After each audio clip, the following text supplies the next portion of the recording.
It's not easy to tell my story, but I share it because it's for God's glory now. I was raised in a Christian home and I was homeschooled. I was just a farm girl from Woodstock, Illinois. And on the outside, it appeared to be a relatively functioning family, but behind the scenes, there was a lot of things going on that I didn't understand. I was learning that, God is love and Jesus loves me and he has angels watching over me. And some of the things that I experienced were abuse of many different facets. I started doing drugs a little before the age of 16, but also I was raped when I was 16, when I was 17, and when I was 18. I tried to commit suicide when I was in high school. God spared me from that. And so in my college years, I continued to, I tell people I majored in recreational drugs and partying, and I began to just kind of float around from people's houses, couch to couch, living out of my car at times. I had a fatal overdose on heroin when I was in a shelter in Rockford, and they literally found me dead in the bathroom stall. And in between me doing a pure line of heroin and them resuscitating me with coming out from the needle of the ambulance, I heard, "It's not your time, it's not your time." This was a distinct voice that I know was God's.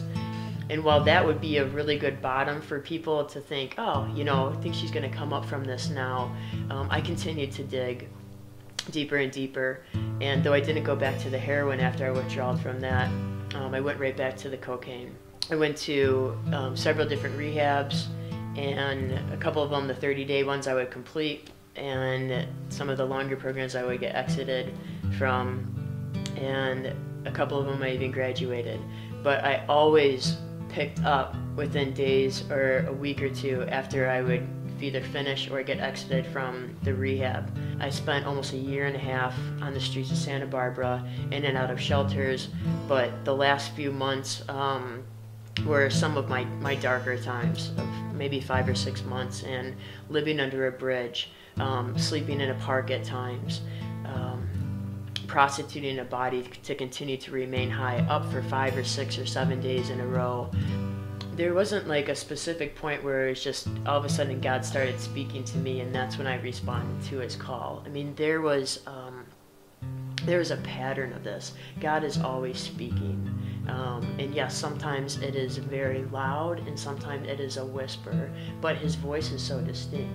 I remember walking the streets in Santa Barbara when I was prostituting, and there would be a person that would come and be walking in the opposite direction and would just say that God has not forgotten about you, that Jesus loves you so much. And they would walk past me and I would literally turn behind and they would be gone.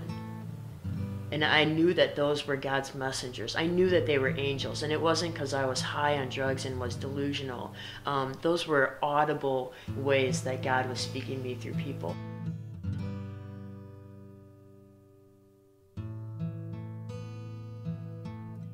The beauty of God is that we don't have to come to a place of wholeness for him to start using us. Is that because of his grace and his love, he uses us when we're the most broken.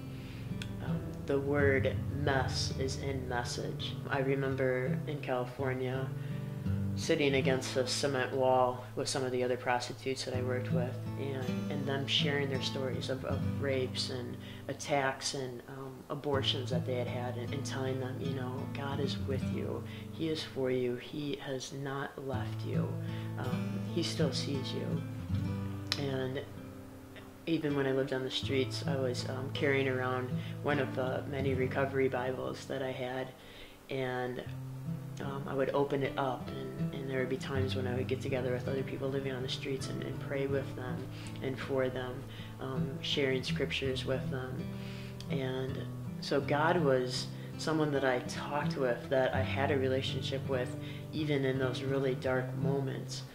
It wasn't that he just started speaking to me, or I only started listening to him once I came out of that lifestyle, but it was all throughout it that I was hearing him.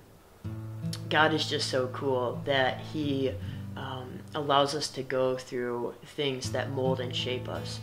I have a total romance with rocks, and He has birthed in me a ministry called Cling to the Rock with a capital R, and it's based off of the verse Psalm 18:1-2, which talks about God being our strength, our stronghold, our refuge, our deliverer. When I received His deliverance from these addictions and this lifestyle, that's when He gave me the name of the ministry, and therefore I had the message of God switched my rocks. I was once addicted to, I was once the love of my life was rock cocaine, and I would do anything for it, and now God is my rock.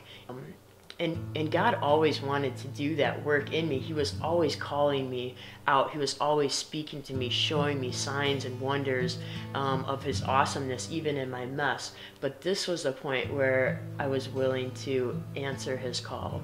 I was willing to take His hand that had always been outstretched to me. You know, I tell people that my story is unique to myself, and just because I went through some really horrific things and was addicted to drugs for 15 years, that doesn't mean that my story is any more radical than what your story is. That your story is unique to you, that you've made choices and other people have made choices that has shaped and molded your story, but that it still has the impact to be to give hope to other people,